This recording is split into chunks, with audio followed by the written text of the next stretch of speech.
Salam. Bugün biz sizinlə Tələbə Qəbul üzrə Dövlət Komissiyasının 1994-2015 test toplusundan aerohidrostatika, aerohidrodinamika bölməsindən 213 nömrəli test tapşırığına baxacağıq. Sıxlığı 1000 kiloqram bölək metrin kubu olan mayenin daxilindəki cisim tarazlıqda olarsa, onun həcmini hesablayın. Sürtünmə və blokun kütləsi nəzərə alınmır. J bərabərdir 10 metr bölək saniyə kvadrat. Əvvəlcə məsələnin təsvirini verək. Tutaq ki, tərpənən blok verilib və blokdan 6 kiloqram kütləli yük asılmış və bu yük mayenin daxilində yerləşdirilmişdir.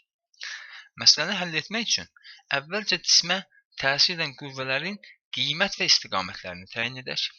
Məsələnin şərtində göründüyü kimi ipin sərbəst ucuna 20 Newton qüvvə təsir edir və bu qüvvə şaquli olaraq yuxarı yönəlir.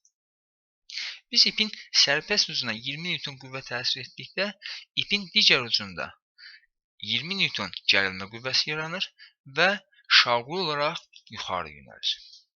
Bu iki qüvvənin əvəzləyicisi 40 Newtona bərabərdir, şaquli yuxarı yönəlmişdir və cismə tətbiq olunmuşdur.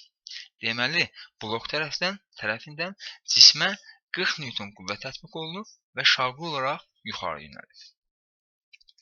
Bildiyimiz kimi, istənilən kütləli cismə ağırlıq qüvvəsi təsir edir və bu qüvvə həmişə şaquli olaraq aşağı yönəlir.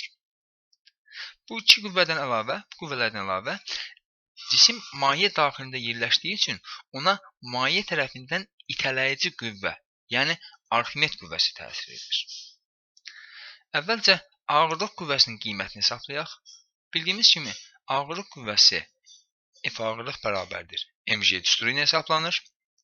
Cismin kütləsi 6 kiloqram olduğu, J isə 10 metr bölək saniyə kvadrat olduğu üçün F ağırlıq bərabərdir 60 Newtona.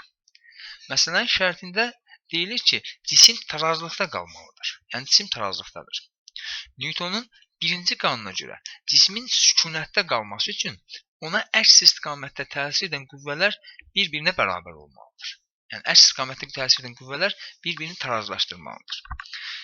Şaquli yuxarıya doğru cismə Arximed qüvvəsi və 40 Newton qüvvə təsir edir. 40 Newton üstəgəl F Arximed yuxarıya doğru yönəlmişlər.